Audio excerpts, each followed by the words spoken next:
Hello everybody, this is Sean Jensen from the Chicago Sun-Times. Just wanted to take this opportunity to answer a few questions from you from my lavish dorm room at Olivet Nazarene University.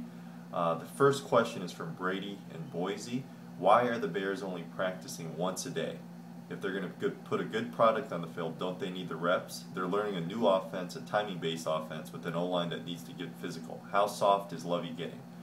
To be honest with you, Brady, from everything I'm hearing, Lovie's actually putting together a very physical training camp.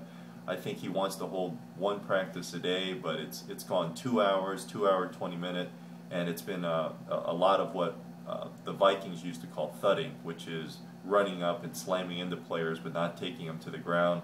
Still, I've seen a lot of players end up on the ground, so I think it's been a very physical training camp.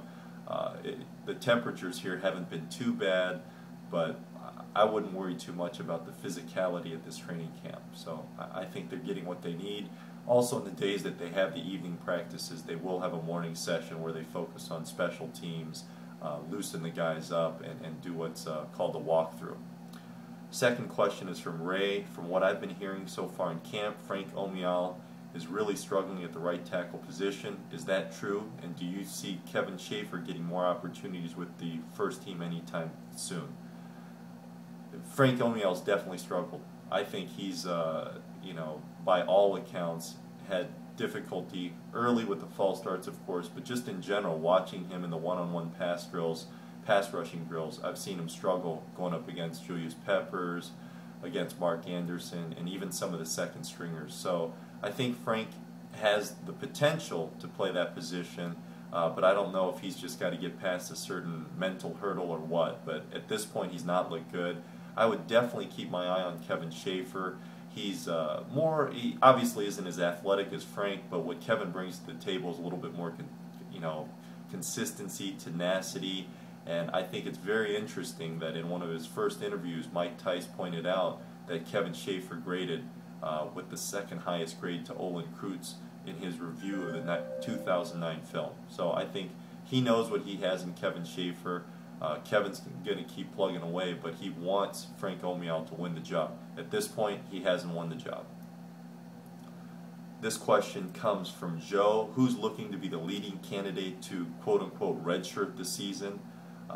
My thinking is Unga because of the hammy, and we spent the 7th rounder on him.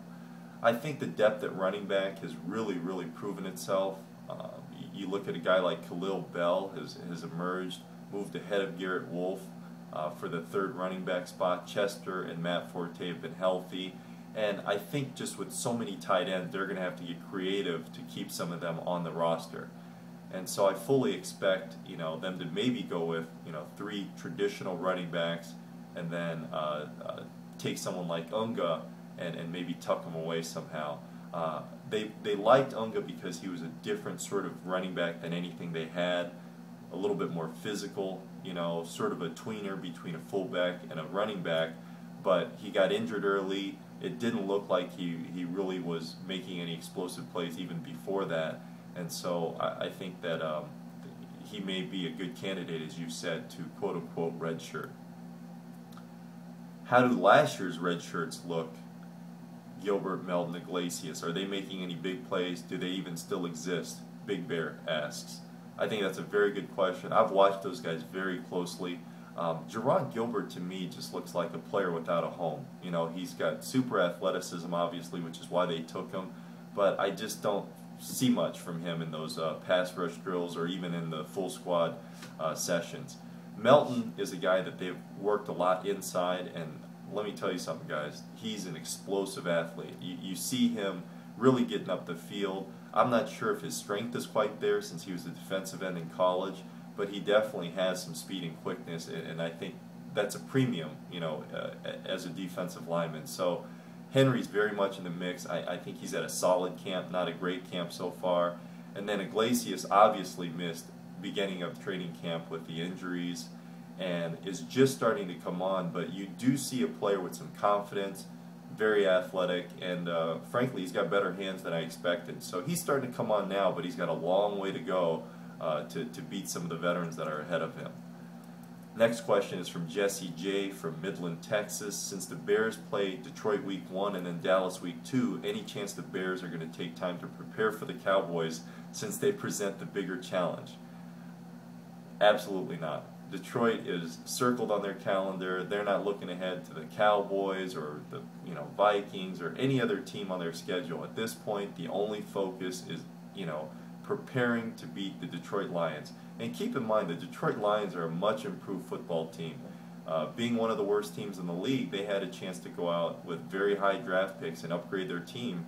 And by all accounts, they got some blue chip players. You're looking at Matt Stafford, who showed me a lot of positive things last year. Tough guy. They've got arguably the best receiver in the NFC North in Calvin Johnson. And they've made a lot of improvements. Are they going to be a team that's going to contend for the NFC North? No, I don't think they are. But I think the Detroit Lions are not going to be a doormat for the NFC North anymore. I think they're going to upset some people and really affect how the top 3 teams position themselves in the playoffs. Next question, and the final question. Oh no, actually I have 2 more. Dan asks, has Mike Tice seemed to have improved the offensive line this year? This, to me, is the biggest area the Bears need to improve if they want to have a successful year. Dan, you're absolutely right. It is the most important part. It's the biggest question mark at this point, even more so than the wide receivers. I've seen enough from the receivers to believe that they can do a solid job and create some, make some plays. I expect one of those guys to go over 1,000 yards and somebody else to get very close, if not top it. I think Devin Aroma-Shadoux is very much going to have a breakout year and continue what he did last year. And Greg Olsen, Desmond Clark, those guys have shown me that they can make some plays.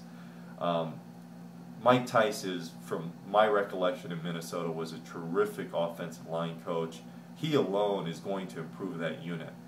What he's going to look for are guys that are going to be consistent and tough. And right now, he's trying to find that right combination. He also tends to like bigger guys, which is why you don't see Josh Beekman really in the mix anymore at either the guard position. So it's really a war of attrition. He's really going to grind on those guys and see who of them who's going to rise to the top and accept that challenge. But I think he'll improve the unit.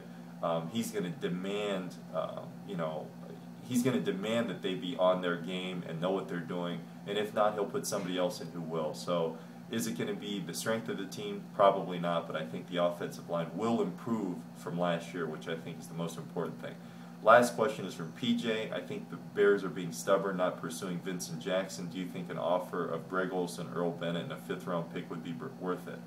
I'll keep this short. Absolutely not. I just don't see the Bears giving up Greg Olsen.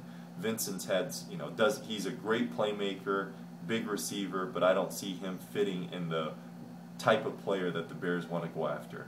He'd require a huge contract. They've already paid a lot of money to Devin Hester at the wide receiver position, and I don't think they're going to take that in addition to sort of some of the character questions that Vincent has had in the past. So that trade doesn't work, and I think at this point, based on what Greg Olsen has shown this team, he's off limits. I think he's going to be a player that they want to keep building around and make a part of the nucleus of the Bears for years to come. Thanks, guys, and submit some more questions, and I'll get to them when I get a chance. Hope you guys are enjoying the Bears coverage.